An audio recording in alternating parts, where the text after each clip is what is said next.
यहाँ डबल त्याग है। तो लोग समझते हैं कि डबल त्याग कैसे है, मतलब कि आप तो ज्ञान में आ जाते हो, सत्संग सुनते हो, तो आपसे ज्ञान सुनने के बाद त्याग हो जाता है। लेकिन जो आपके परिवार वाले हैं या जो आपको ऑब्जर्व कर रहे हैं, देख रहे हैं, आपके नज़दीक हैं, आपको देख के उनका भी त्याग स्वतः हो जाता है। तो डबल जैसे त्याग हो जाता है। एक होता है कि हमने किसी को खींचना बंद कर दिया, अपनी ओर आकर्षित करना या खींचना, या हमने अपनी ओर से अधिकार लेना हमने बंद कर दिया। लेकिन फिर लोगों का कहना होता है कि घर वाले तो खींचते हैं ना हमको, वो तो अधिकार रखते हैं। तो आप देखते हो कि वो भी खत्म हो जाता है। डबल त्याग हुआ। उन्होंने बिना ज्ञान सुने आपको ही ऑब्जर्व करके अपने को अधिकार से मुक्त कर दिया कि ठीक है, हम इसके ऊपर अब कोई अधिकार नहीं रखेंगे। उनका भी त्याग हो जाता है। वो भी बहुत सारी बातों में अनकंसर्न हो जाते हैं, सारी बातों में नहीं, लेकिन बहुत सारी बातों में, उन सब बातों में जो आपको विघ्न डालती थी, जो आपके लिए रुकावट बनती थी, वो सारी बातें खत्म हो जाती हैं। जैसे अनकंसर्न होने वाली बात है, निर्मोही होने वाली बात है। तो सबसे पहले तो जब आप अनकंसर्न होते हो, आपका मोह जगत से खत्म होता है, परिवार वालों से आपका बाहर से देखने में आता है कि शायद मोह नहीं है।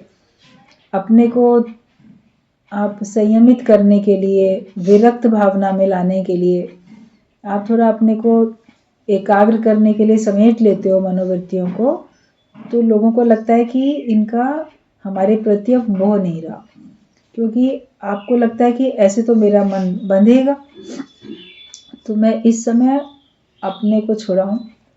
तो अपने को छुड़ाने के लिए कभी कभी बाहर से परिवार वालों को देखने में ऐसे आता है कि शायद अब आपने उनका ध्यान रखना छोड़ दिया, अब आप उन पर ध्यान नहीं देते।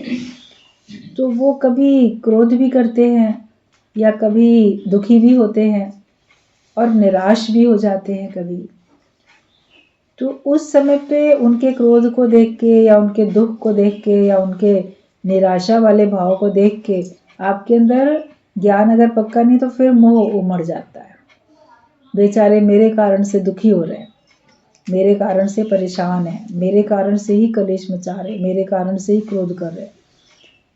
तो उसमें फिर आपको बल लगाना पड़ता है कि आपके कारण से नहीं, उनकी आपके प्रति जो भी अधिकार भावना या आपसे जुड़ी हुई जो भी इच्छा कामना है वो पूरी नहीं होती है, इसलिए वो क्रोधित है या दुखी हैं या निराश है, क्योंकि उन्होंने आपसे आशा रखी, आपसे उन्होंने उम्मीद की और आप पूरा नहीं कर पा रहे हो। लोकारीत में समय नहीं देते, उनके साथ बैठते नहीं, समय नहीं देते, तो वो फिर बाद में आपको ये समझ में आता है कि उनकी आपसे इच्छा जुड़ी हुई है ना, आप उनकी इच्छा पूरी नहीं कर रहे इसलिए वो दुखी हो रहे। तो उनकी इच्छा उनको दुखी कर रही है, आप नहीं दुखी करते हो। जब ये ज्ञान आपका पक्का होता है तो आप टोटल निर्बंधन होके अपने लक्ष्य की तरफ आगे बढ़ते हो। वरना एक भी आवाज़ आपको पीछे से सुनाई देगी तो आप मुड़ के देखोगे और आप वहीं पहुंच जाओगे। जब आपके कानों में किसी की आवाज़ें ना पहुंचे तो आप इस परमात्मा के सानिध्य का लाभ ले पाते हो, स्वर्ग जैसे सुख का आप लाभ ले पाते हो। इसके ऊपर एक बहुत अच्छा दृष्टांत चलता था सत्संग में कि एक बूढ़ा आदमी था, काफ़ी बड़ा लंबा चौड़ा उसका परिवार था, अच्छा बड़ा परिवार था। तो वो सत्संग में किसी के कहने से कभी पहुंच गया, वहाँ पहुंचा तो उसको बहुत अच्छा लगा, लेकिन उसका आयु बहुत नहीं थी आगे। उसको लगा कि अब मैं जल्दी ही दुनिया से चला भी जाऊंगा, मैं तो इतनी बड़ी उम्र में आया हूँ सत्संग में, इतनी बड़ी उम्र में मुझे ज्ञान सुनने को मिला है, तो मैं तो मुक्त नहीं हो पाऊंगा। और मैंने सारी ज़िंदगी बहुत सारे ऐसे ऐसे काम किए हैं। मनुष्य कर्म तो बनाते ही है ना, अच्छे बुरे कोई भी कर्म बनाता है, तो मुझे तो स्वर्ग नरक पता नहीं कहाँ कहाँ भटकना पड़ेगा। तो अब आया हूँ गुरु की शरण में, तो गुरु मुझे बचाएं। तो पूछा गुरु से कि मेरे पास इतना समय भी नहीं है कि मैं अपना बहुत सुधार भी कर सकूं, और लेकिन आपकी शरण में आया हूँ तो आप मुझे बचा भी लो, ये मैं चाहता हूँ। तो गुरु ने देखा, वो त्रिकालदर्शी थे, उन्होंने देखा सही बात है, इसकी आगे आयु बहुत अधिक नहीं है, बहुत जल्दी ही ये अपना ये चोला इसका छूट जाएगा। लेकिन जो भी संतों की शरण में आता है तो उसको कुछ ना कुछ तो लाभ देते ही हैं संत, अपनी ओर से युक्ति बता देते हैं। तो उसको उन्होंने कहा ये तो बात तुम्हारी ठीक है, तुमको हम एक युक्ति बता देते हैं कि जब तुम्हारे को मृत्यु आए, आप धर्मराज के सामने पहुंचोगे, आपके कर्मों का खाता देखा जाएगा। तो उसमें सत्कर्मों की भी लिस्ट है, बदकर्मों की भी लिस्ट है। तो चूंकि तुम सत्संग में आ गए हो तो तुमसे पूछा जाएगा कि तुमको हम पहले नरक में भेजें कि पहले स्वर्ग में भेजें। तो तुम ये कहना कि मुझे स्वर्ग में भेज दो। और सत्संग में चूंकि तुम आ गए हो तो तुम्हारी मर्जी के बिना वो तुम्हें स्वर्ग से बाहर निकाल नहीं सकेंगे। इतना गुरु ने उनके ऊपर जैसे कृपा करके बताया कि तुम जो हो, जब तक तुम चाहोगे तब तक तुम स्वर्ग में रह सकते हो, लेकिन जब तुम खुद ही वहां से बाहर निकल के आओगे तब वो तुम्हें नरक में डाल पाएंगे, वरना वो लोग तुम्हें नरक में नहीं डाल पाएंगे। तो इससे बड़ा खुश हो गया वो, बोला बहुत अच्छी बात है ये तो, भला कौन स्वर्ग से हटके नरक में जाना चाहेगा।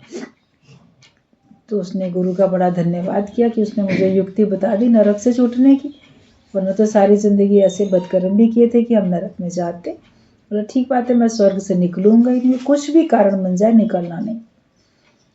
अब हुआ भी ऐसा, कुछ दिन बाद उसके शरीर शांत हो गया, और जब वो पहुंचा उसका खाता देखा गया, पूछा भी गया, तो उसने वही कह दिया कि मुझे तो स्वर्ग में भेज दो पहले।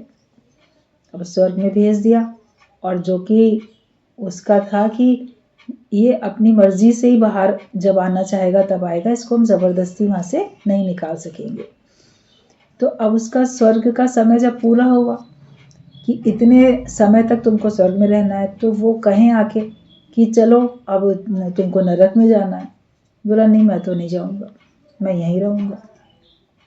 अब वो सोचे कि इसको तो अपनी मर्जी से ही इसको बाहर निकलना है, ऐसा विधान है, इसको हम जबरदस्ती नहीं यहाँ से निकाल सकते। तो बहुत उसको कहा, पहले किसी बात से लोभ लालच दिया, बाहर खड़े होके, स्वर्ग के दरवाजे के बाहर खड़े होके कि देखो ये ले लो, ये तुम आके इनको लो। तो वो लालच के पीछे जाना भी चाहे, मगर फिर याद आया नहीं, मैंने अगर एक बार यहाँ से कदम बाहर निकाले तो ये लोग मुझे अपने चंगुल में ले लेंगे। तो कभी कोई माया, कभी किसी प्रकार का यत्न कर रहे थे, मगर वो बाहर ही नहीं आ रहा था। आखिरकार जो धर्मराज थे उनको युक्ति समझ में आई, बोले इसको बाहर निकालने का एक तरीका अब हमारे को समझ में आ गया। तो उन्होंने क्या किया कि उस बुढ़े बाबा के जो नाती पोते बच्चे थे, लंबा चौड़ा परिवार था, बच्चे थे, तो वो जितने भी वो यमदूत थे उन बच्चों का रूप धारण करके वहां पे स्वर्ग के बाहर आ गए। अब वो देख रहा है कि अरे ये मेरे नाती पोते बच्चे सब बाहर हैं, और वो सब जो हैं रो रहे हैं, चिल्ला रहे हैं, बचाओ बचाओ कह रहे हैं कि हमें बचा लो, ये लोग हमें मार रहे हैं।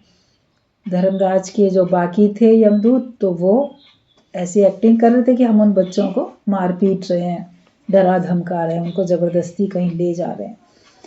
तो उसने जब ये देखा कि अरे ये मेरे बच्चे, मेरे पोते, मेरे पोती, मेरे नाती, सब बच्चे इनको ये लोग कर रहे हैं, तो जल्दी से ना इनको बचा लूँ मैं, इनको बचा के इनको मैं अपने पास ले आऊँ, ये कहाँ कौन लोग इनको सता रहे हैं, ये सोच के वो जल्दी से बाहर निकल आया स्वर्ग के दरवाजे के बाहर। और उनको एकदम अरे नहीं नहीं, मैं आ गया, मैं हूँ, कौन है, क्यों तुम ऐसे कर रहे हो। तो जैसे उनसे कहने लगा तो तब तक तो यमदूतों ने उसको पकड़ लिया, और वो जो बच्चों का रूप धारण किए थे वो भी अपने असली रूप में आ गए। कहते हैं हम लोग कोई तुमको बाहर निकालने की ये युक्ति अपना रहे थे। तब उसको होश आया कि सही बात है, मैं तो मृत्यु के बाद यहाँ आया हूँ, और वो तो मेरे बच्चे भी छोटे छोटे हैं, घर में है, अभी उनकी मृत्यु थोड़ी हुई है, और मैंने थोड़ी देर भुलावे में आके ऐसा समझ लिया कि शायद ये सचमुच में यहाँ पर है, तो मैं भूल गया और मैं बाहर निकल आया। तो उन्होंने कहा कि देखो, तुम सब चीज़ को जीत पाए, काम को, क्रोध को, लोभ को, अहंकार को, लेकिन मोह को तो नहीं जीत पाए ना। मोह के कारण से तुम आज बाहर आए, उन बच्चों का मोह तुमको स्वर्ग से बाहर ले आया, तो फिर तुम्हारे को बंधन पड़ा, अब तुम जाओ नरक में। तो पछताने लगा कि सही बात है, ये मेरा ही मोह था जो मैं स्वर्ग से निकल के आया और मुझे अब नरक में जाना पड़ेगा। तो उन्होंने युक्ति की, क्योंकि ऐसे विधान के अतिरिक्त उसको तो दोनों ही चीज़ें भोगनी है ना, स्वर्ग भी भोगना है, नरक भी भोगना है, तो कैसे बाहर निकालें, तो ये युक्ति की। तो इसका सिद्धांत भी गुरुजी बताते थे कि तुम लोग भी स्वर्ग जैसे सुख में बैठे हो। जब आप ज्ञान में हो, आत्मा के आनंद में हो, तो जहाँ बैठे हो, सत्संग में या घर में या जहाँ भी बैठे हो, तो वहाँ पे आपको लगेगा कि जैसे मैं स्वर्ग जैसे सुख में बैठा हूँ। लेकिन वहाँ से हट के जो हम जाते हैं, तो हमारे अंदर का जो मोह है वो हमको खींच के लेके जाता है जगत की तरफ। हमारे अंदर का मोह हमको खींच के लेके जाता है और फिर हम कष्ट पाते हैं, तो जैसे नरक वाले दुख में चले जाते हैं। स्वर्ग जहाँ पे सिर्फ मैं ही मैं हूँ, नरक जहाँ पे दूसरा है, अदर इज हेल, दूसरा ही तो नरक है। जब हम सत्संग में है, ज्ञान में है, तो हम अद्वैत भाव में हैं, तो आप देखोगे आप स्वर्ग जैसे सुख का अनुभव करते हो। लेकिन जब आपके अंदर में दूजा भाव आया, तभी द्वैत के कारण से आपके अंदर में कष्ट आ जाता है और वो आपको नरक जैसा दुख दे देता है। उससे सावधानी रखो। मतलब सारे विकार आपके कंट्रोल में होके मोह सात चमड़ी के भीतर धंसा हुआ है, मतलब उसको निकालने के लिए हमें अधिक बल लगाना पड़ता है। अपने सुखों से मोह है, अपने दुखों से भी मोह है, अपने परिवार से, अपनी संपत्ति से, अपनी देह से, इस जगत से हमारा मोह, आसक्त भाव, यही तो हमको बंधन में लाके बैठा है। इससे हमको छुटकारा पाना है और तब पा सकते हैं जब हमारी नज़र अपने लक्ष्य पे होगी कि मुझे वास्तव में क्या पाना है। और उस परम पद में पहुंचने के लिए ये सब विघ्न है, ये सब रुकावट है। कहते जो तू चाहे परम पद पाना, गुरु वचनों से मन को लगाना। गुरु के वचनों से अपने मन को लगाओ। अपने मन को मोह माया में क्यों लगाते हो? जड़ या चेतन माया और मोह मतलब किसी भी तरह का सुख आप पाना चाहते हो, तो मन हमारा लगे तो केवल गुरु के वचनों में लगे, ज्ञान में लगे। जो ज्ञान को एक बार समझ जाएगा तो फिर वो अपने आत्म आनंद में रहेगा, तभी उसका आवागमन का चक्कर छूटेगा, तभी वो मुक्त भी होगा। फिर आपका सर्व से प्रेम भले होगा, लेकिन मोह के कारण जो अटकाव था वो फिर नहीं होगा। तो यहाँ पे जब हम आते हैं तो हमारे अंदर का ये मोह हमारी तरफ से निकल जाता है, लेकिन फिर दूसरों का तो अभी है हमारे से, तो फिर आप फंसते हो, मेरे कारण ये दुखी हो रहे हैं, मेरे कारण ये परेशान हो रहे हैं, चलो इनकी मर्जी पूरी कर देते हैं, एडजस्ट कर लेते हैं, साथ दे देते हैं, सुख दे देते हैं। तो वो भी तुम्हारा मोह ही तो है जो तुम उसको देख के ठीक कर रहे हो।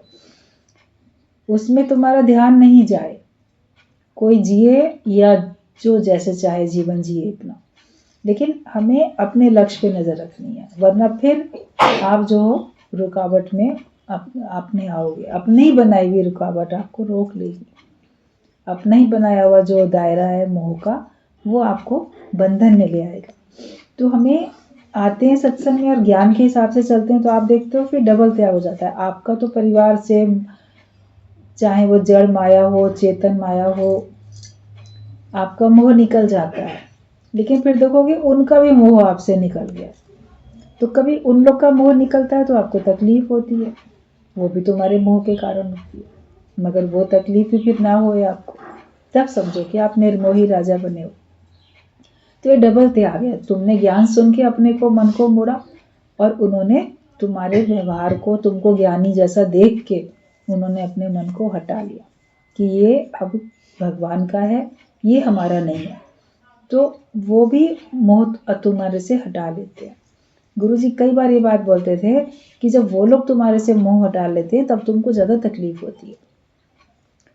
तब तुम जो हो बोलो नहीं नहीं, अभी कोई हमारा मोह थोड़ी हट गया, हम हैं तो ना तुम्हारे, देख तो रहे ना तुमको, समझ तो रहे ना, क्योंकि तुम्हारा मोह नहीं निकला है। तुमने अभी प्रिटेंड किया कि तुम्हारा मोह निकल गया, लेकिन नहीं निकला।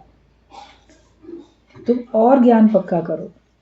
जब तुम्हें सब सहज हो जाए तब तुमको लगेगा कि मुझे किसी की भी तकलीफ से कोई तकलीफ नहीं है, मैं अपने आत्मानंद में हूँ। और अपनी ओर से हम किसी को कष्ट थोड़ी दे रहे हैं, उनकी इच्छा उनको दुखी करती है, हम तो नहीं दुखी करते। और कोई किसी भी कारण से आपको बांधेगा तो नुकसान तो आप ही का है। तो जिसकी लक्ष्य पे नज़र होती है, जो अभी बात चल रही थी कि अर्जुन की लक्ष्य पे नज़र थी, उसको बताया गया कि इसमें से तेल में तुम्हें देखना है, ऊपर चक्र भी घूम रहा है, मछली घूम रही है, और हमें मछली की आंख में तीर लगाना। तो उसने इधर उधर कुछ नहीं देखा, उसने केवल अपने लक्ष्य को देखा और उसने देखा कि मैं किस स्पीड से मेरा तीर जाएगा और किस तरह से वो घूम रहा है, किस समय वो तीर कहाँ पहुँचेगा, उस समय उसकी आंख वहीं पर ही होगी। उसने समझ के अपना तीर चलाया, तब वही तो सफल हुआ। और तब उसको द्रौपदी मिली, क्योंकि उसकी अपने लक्ष्य पे नज़र थी। तो हमारी भी अपने लक्ष्य पे नज़र होगी तो हमको भगवान मिलेंगे। और अगर हमारी लक्ष्य से नज़र हट जाती है, हम सोचते हैं नहीं हम व्यवहार भी सिद्ध करें, हम परमार्थ भी सिद्ध करें, ऑटोमेटिक होगा, वो एक अलग बात है। मगर हम क्यों करने की कोशिश करते हैं? हम तो अपने परमार्थ को सिद्ध करने की कोशिश करें ना। उसने तो अपने लक्ष्य को कि मुझे बस मछली की आंख को भेदना है, इतना ही सोचा ना। दोनों बातें नहीं सोची कि भेद दूंगा तो देखो कितनी सुंदर मुझे ये द्रौपदी मिल जाएगी। वो दोनों बातें दिमाग में रखता तो शायद नहीं भी भेद पाता। उसने एक ही बात रखी, नहीं मेरा काम बस ये है, क्योंकि मैं एक अच्छा तीर चलाने वाला हूँ, कुशल हूँ, और इससे मैंने जो अपने गुरु से जो सीखा है, अगर मैं इसमें फेल हो गया तो मेरे गुरु का नाम खराब होगा कि किसने इसको तीर चलाना सिखाया, उसने इसको पूरा परफेक्ट नहीं बनाया। तो इस वजह से उसने केवल अपने लक्ष्य पे नज़र रखी। तो हम भी अपने लक्ष्य पे नज़र रखें कि अगर हमारा मन इधर उधर भटकता है तो इसमें हमारे गुरु का नाम खराब होगा। हमें जगत वालों को जिताना है कि हमें गुरु को जिताना है। अगर आप ये सोचते हो कि गुरु का नाम ना खराब हो तो भी आप बच जाओगे माया से, आपसे सहज त्याग हो जाएगा और तभी आपकी भी जीत है और तभी आपको परमात्मा की प्राप्ति भी होगी। तो सत्संग में आके हो जाता है डबल त्याग। तुमने भी छोड़ दिया अधिकार रखना, अगले ने भी तुम्हारे ऊपर अधिकार रखना छोड़ दिया। तो ये एक अच्छी सहज स्थिति है, इसमें हमें क्यों परेशान होने की ज़रूरत है, हम अपने आप को शांत रखें। तो ये कहा कि यहाँ पे डबल त्याग हो जाता है। जगत तुमने देखा या तुमने जगदीश देखा, क्या देखते हो? जीव देखा या तुमने ईश देखा, तो तुम क्या देखते हो? सारे संसार में तुम फलाना नाम रूप संबंध ये सब देखते हो या भगवान है ये देखते हो? जैसी हमको सामने जो भी कोई भी हमको सीन दिखती है उसमें हमारी प्रवृत्ति कैसी होती है, हमारी मनोवृत्ति कैसी होती है, हम क्या करके देखते हैं। आप भगवान करके देखोगे तो तुम मुक्त हो जाओगे। हम संसार देखते हैं कि संसार नहीं है, संसार को बनाने वाला ही यहाँ पर सामने विद्यमान है, वो देखते हैं। तो दृष्टि अपनी देखो कि तुम जहाँ जहाँ भी नज़र डालते हो तो वहाँ क्या करके देखते हो। श्रवण मनन निध्यासन भी अकेले से नहीं होगा, सब गुरु के साथ ही होता है। अब अकेले तो आप बैठ के सुनो, लेकिन एक गुरु के साथ बैठ के सुनो, सामने बैठ के सुनो, उसमें अंतर है, आपका मन अधिक एकाग्र होता है। तो श्रवण भी गुरु के साथ है और मनन भी। आप अकेले बैठ के मनन करो तो मन और भी बातों का चिंतन करेगा, केवल ज्ञान का चिंतन थोड़ी करेगा। लेकिन गुरु के साथ अगर बैठे हैं, भले मौन में बैठे हैं, तो भी आप देखो आपके अंदर ज्ञान चल रहा है। जो कुछ आपने सुना आप ज्ञान के हिसाब से ही चल रहे हो, ज्ञान के हिसाब से ही आपके अंदर में विचार चल रहे हैं। आप अज्ञानता के विचार उस समय उनका मनन नहीं कर सकते। ख्याल 1 सेकंड के लिए भी कहीं और जाएगा तो गुरु को पता चलेगा। रानी ने 1 सेकंड के लिए भी अगर ख्याल किया कोर्ट में पता नहीं मुकदमा चल रहा है क्या होगा, 1 सेकंड को भी उसका अगर गया ख्याल, मन में ज्ञान का मनन नहीं चला और माया का जो समस्या थी उसका मनन चला, तो रामकृष्ण परमहंस को तुरंत तो पता चला। उन्होंने एकदम से अपने पैर की खड़ाऊ उठा के फेंक के मारी उसको, रानी रासमणी को, कि ध्यान कहाँ चला गया।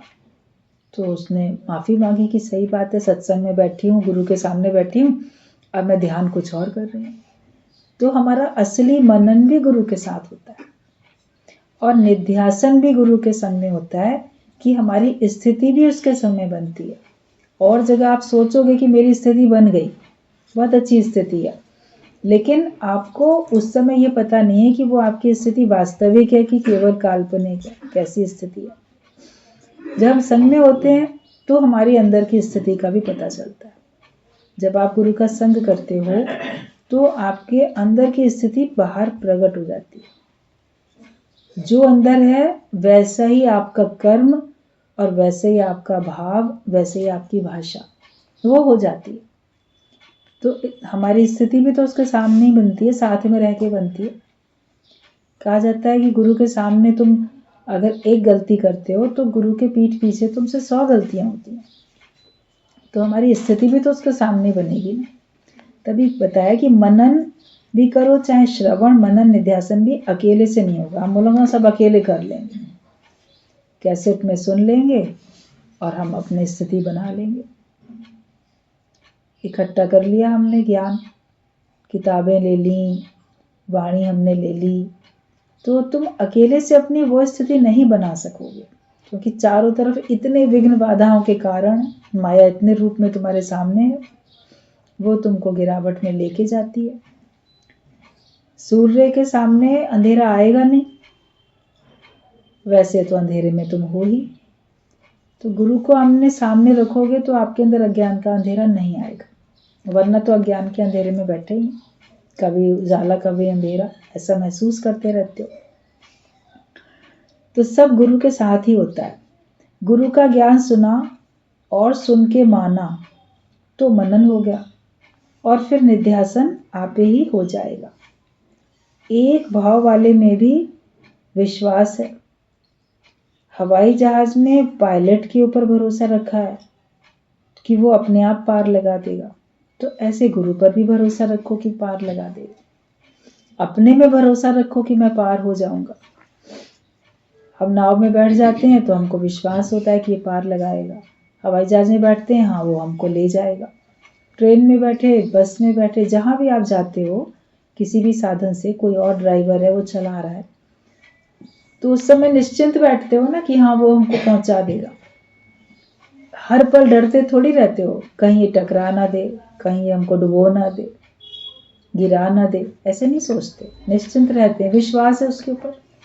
गुरुजी बोलते थे जेंट्स लोग जाते हैं बार्बर की शॉप पे, नाई की दुकान में अपनी शेव बनवाने के लिए, तो वहाँ भी आराम से बैठ जाते हैं आंख बंद करके। उनको एक नाई के ऊपर विश्वास है कि वो उनकी दाढ़ी बनाएगा, उनके गले की नस काट नहीं देगा, वरना उसका जो तेज उस तरह होता है, वो जरा सा अगर गले पे नस काट दे तो इंसान समाप्त हो जाए। तो बोलते थे तुमको एक दुनिया में नाई के ऊपर विश्वास है और उतना तुम्हें भगवान के ऊपर नहीं है विश्वास कि वो तुम्हारा कुछ बिगड़ने नहीं देगा।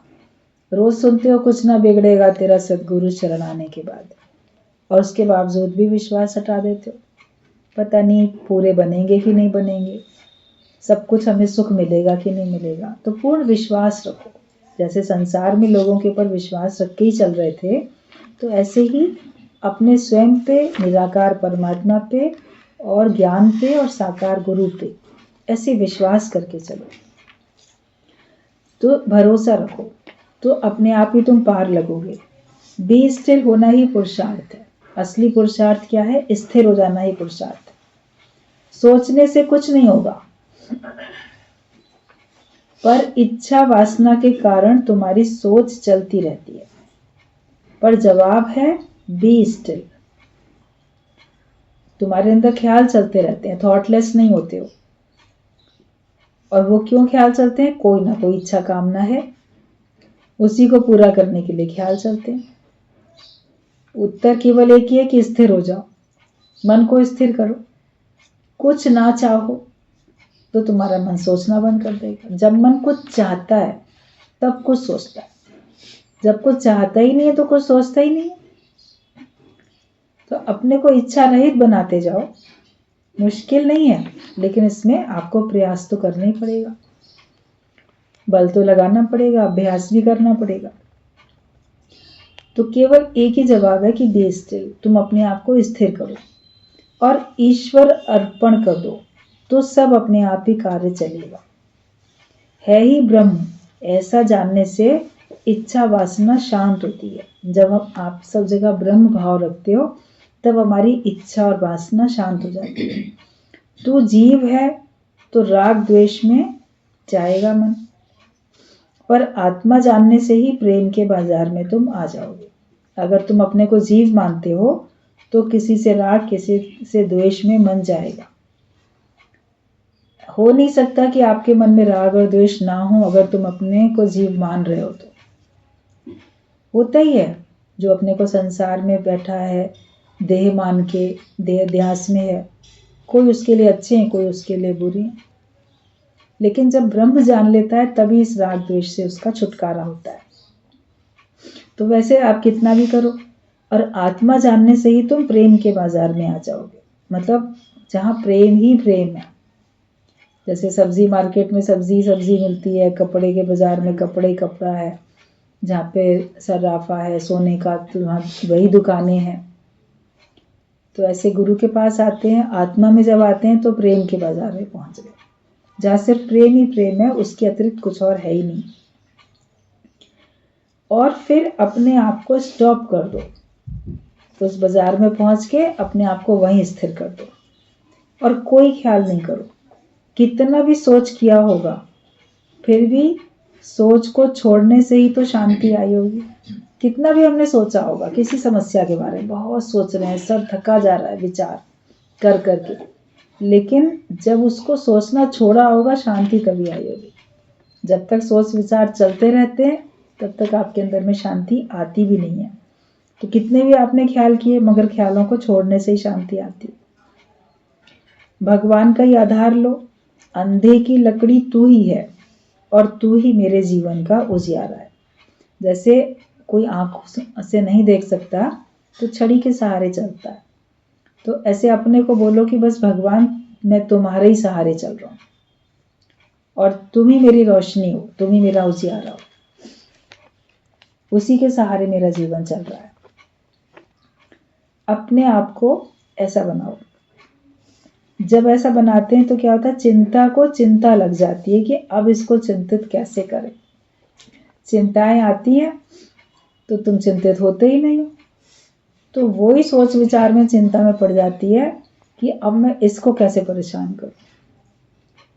तो बोलते गुरुजी की चिंता को चिंता लग जाए, ऐसा अपना जीवन बना लो और कितनी भी मुसीबतें आ जाएं उसमें तुम मुस्कुराते रहो, तो तुम्हारी चिंताओं को जो है वो चिंता लग जाएगी।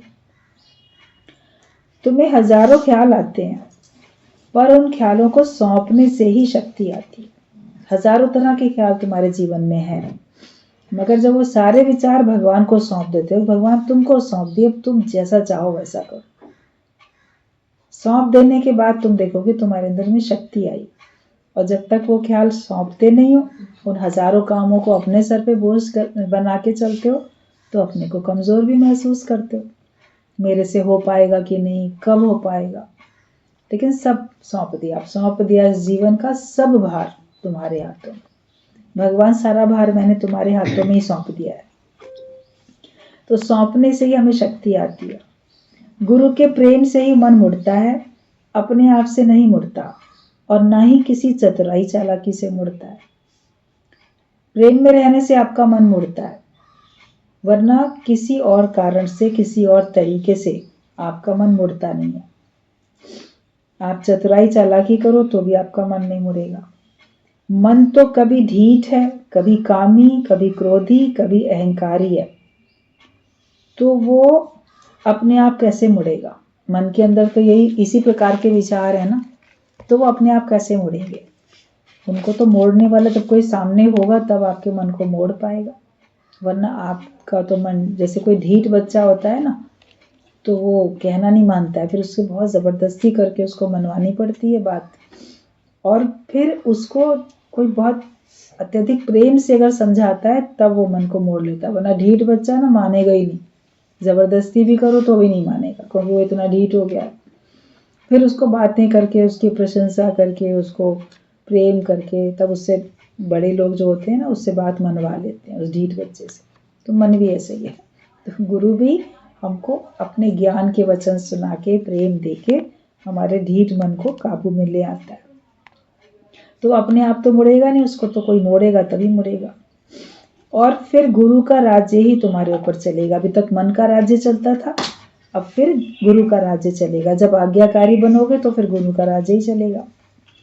मनन करेगा तो उसमें भी अहंकार आएगा, अगर तुम अपने से करते हो तो। मैं इतना श्रेष्ठ हूँ, मैंने इतनी तपस्याएं की, मैंने इतनी पूजा की, मैं तो इतना एकाग्र कर लेता हूँ अपने मन को, मैं इतने घंटे ध्यान लगा लेता हूँ, मैं इतने घंटे समाधि लगा लेता हूँ।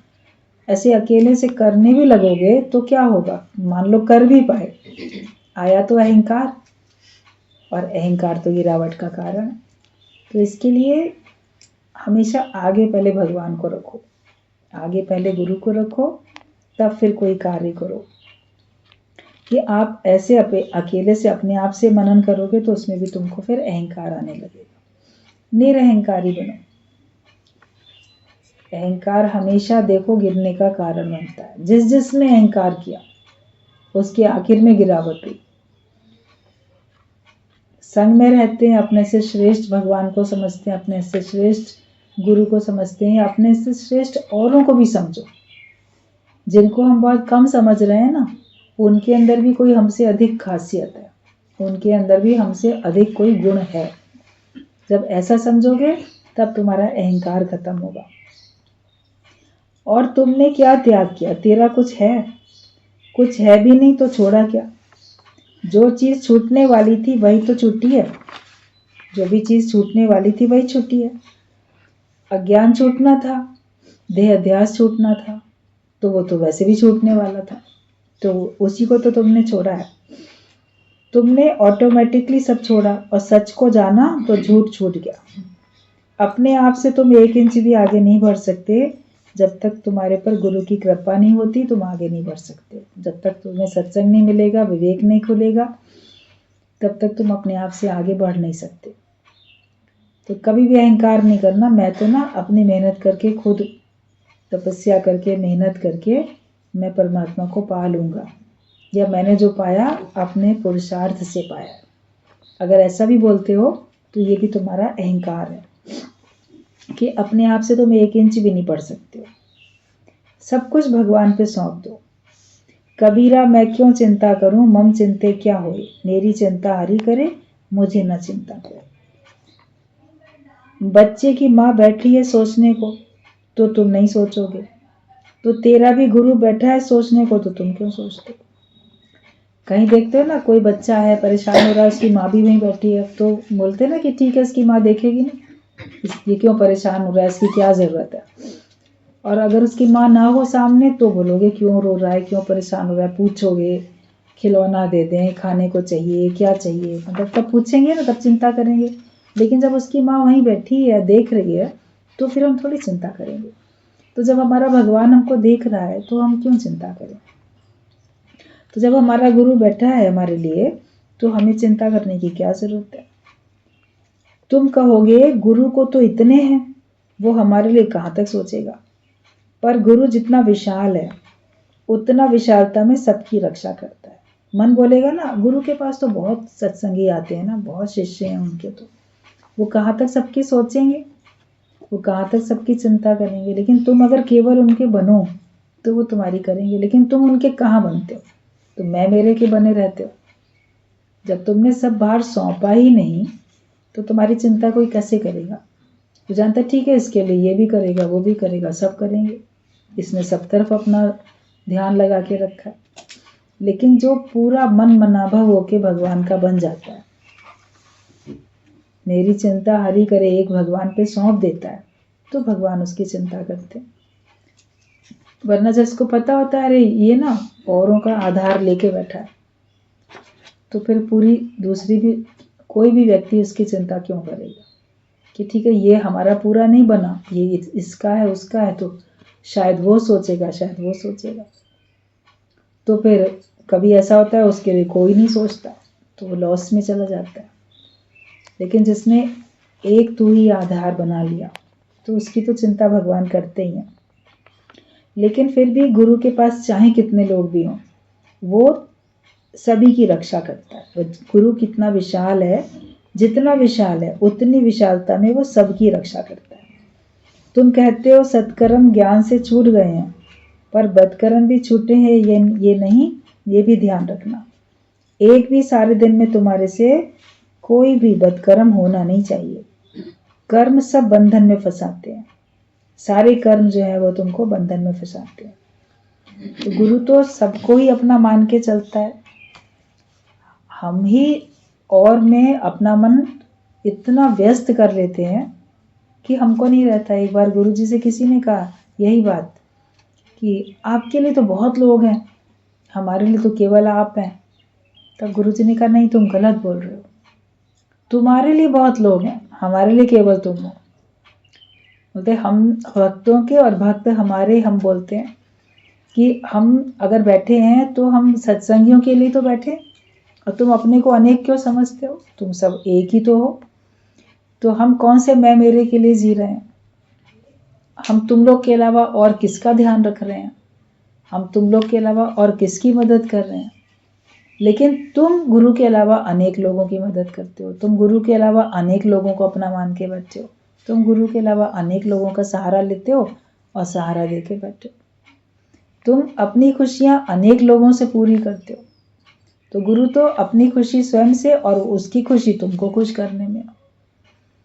तो ये कैसे कह सकते हो कि तुम्हारे लिए हजारों हैं, बल्कि तुम्हारे पास हजारों हैं ऑप्शंस, हजारों लोग तुम्हारे पास हैं।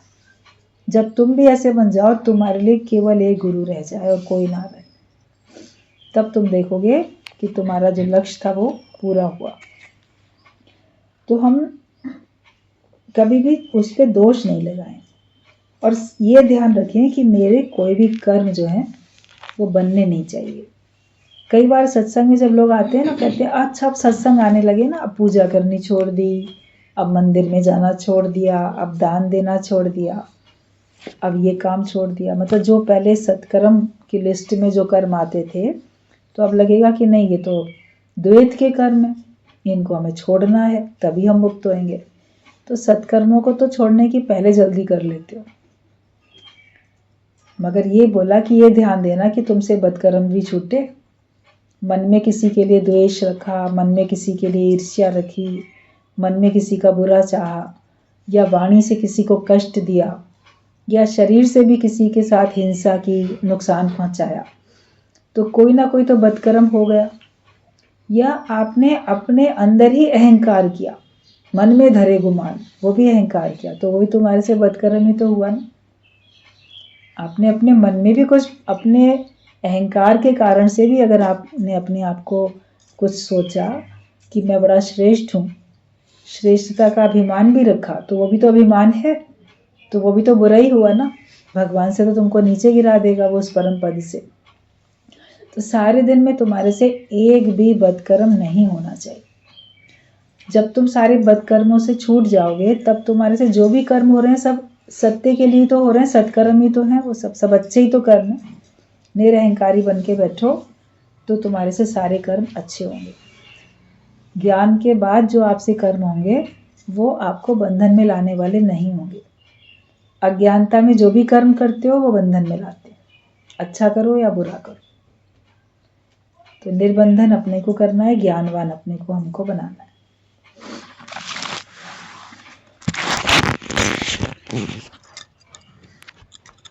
मेहनत लगानी पड़ेगी, मेहनत करने से पीछे नहीं हटो।